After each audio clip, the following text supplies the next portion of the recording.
Hey there and welcome to Daddy Guy's Kitchen. We are preparing all day today for a most auspicious event this evening. It is my wife's birthday, and we do birthdays in Daddy Guy's Kitchen over the top, big, grand, fabulous. We have about 17, I'm just going to go ahead and call it 20 people coming over. Our house has been thrown into a flurry of preparations. There's art installations being worked on. There's friends in from out of town.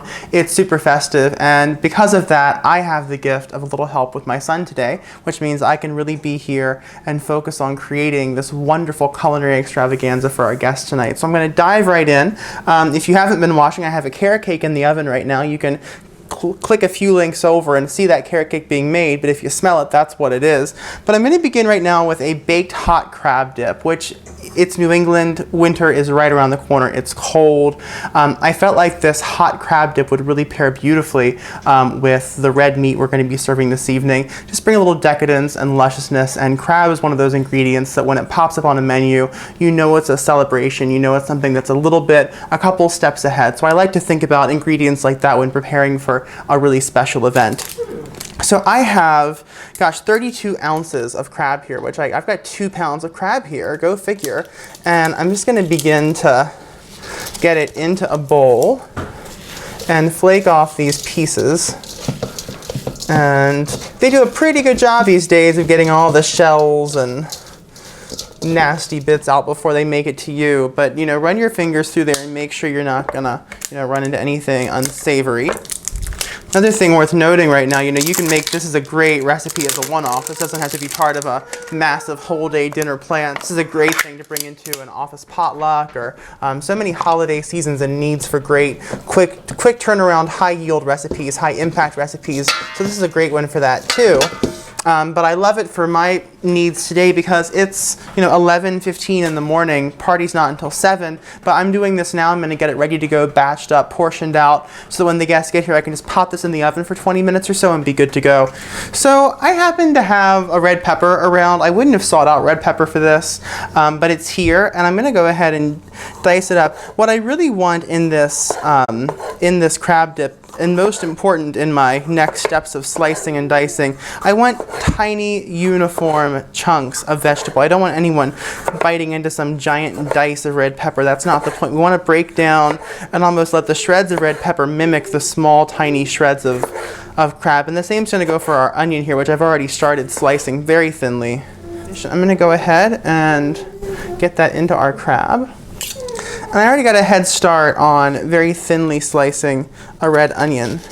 And I'm just like, these are like translucent little shreds of onion, and that's just such a wonderful slight crunch that will erupt from those shreds in our baked crab dip. And with that, I think we're good to go. So I'm just going to kind of eyeball this and toss it together and make sure that I'm feeling good about the ratio of onion and pepper to crab. And I am, before you go and dump everything you've chopped and diced into your salad or whatever you happen to be making, make sure that it's actually the quantity you need. I'm going to take a little bit of crushed red pepper.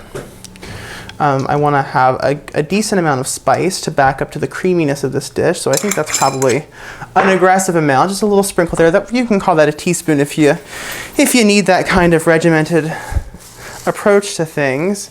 And now I think it's finally time to say goodbye to this bunch of parsley that just seen me through several days of great cooking, because I think I'm going to need, oh, that's so sad. So long, dear friend. But I do think I'm going to need all of this to properly season. I actually don't need nearly as much as I thought, go figure. This is why we do things one step at a time. Maybe a little bit more.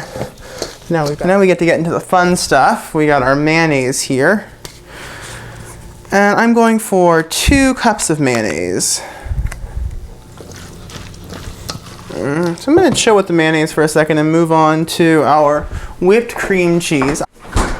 I had not heard of whipped cream cheese when I was perusing the interwebs, considering sort of, I rarely take a recipe from someone and just do their recipe. I often just kind of look around, peruse the landscape, see what kind of techniques people are using, and then I'll make my own informed decision about the path that I want to take, which is usually sometimes very much my own brand new recipe and sometimes a great homage to someone else. This recipe, one of those just kind of nameless internet floaters out there, called for this whipped cream cheese, and when I first read that I was kind of like, I don't have to whip my cream cheese, that sounds arduous and painful.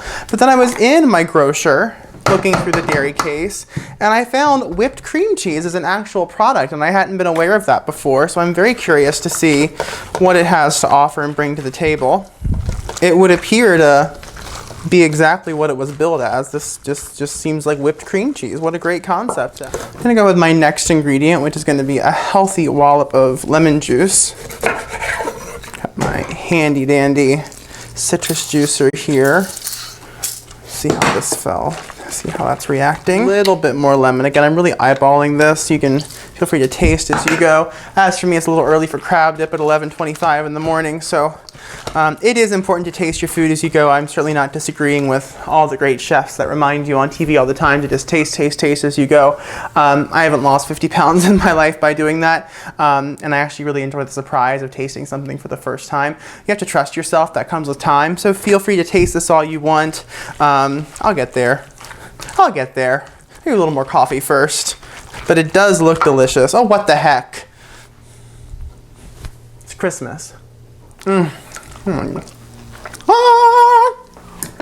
This is just the greatest feeling on earth. I'm totally happy with this crab dip as it is. I wouldn't change a thing about it, except for to hit it with a little bit of fresh black pepper. It's the one thing that's just sort of crying out from this wonderful pile of amazing fresh black pepper. Maybe just to say we did it, just a little bit of salt. I don't need to be overpowered with salt in this dish. Something very cool and creamy and soothing about it that I'm really enjoying. So I'm just going to pack this into a Ziploc baggie, because soon before the party I'll pull it out of the fridge, I'll let it come to room temperature. No one eats the challah in this house anymore. We're all a bunch of dieters, even on Shabbat. So we tend to have these beautiful challahs left over come Saturday or Sunday. I'm going to carve this out and create a topping of the leftover bread to sprinkle on top of this. Fill the leftover bread bowl with this crab dip, bake it off, and this is going to be a wonderful presentation for our guests this evening. We'll check back in on this one several hours from now when this party has taken on a life of its own, I'm sure. Going to round the bend on our hot baked crab dip, and I've had a fun vision about how to plate this up, and I'm just going to start ripping at it because I want to make essentially a bread bowl here. Alright, we've got our bread bowl, but it's not going to be a bread bowl, it's actually going to be a bread boet. Alright, now we've got our boet filled, and we're going to go at our crab dip C and just layer this in around the sides. I'm actually just going to kind of pastry bag this. So I've got my microplane and my block of Parmesan, and before this goes in, I'm just going to make sure we have a gentle snowfall of Parmesan all over the top of our crab dip before we send her into the oven. Ah, beautiful. Okay.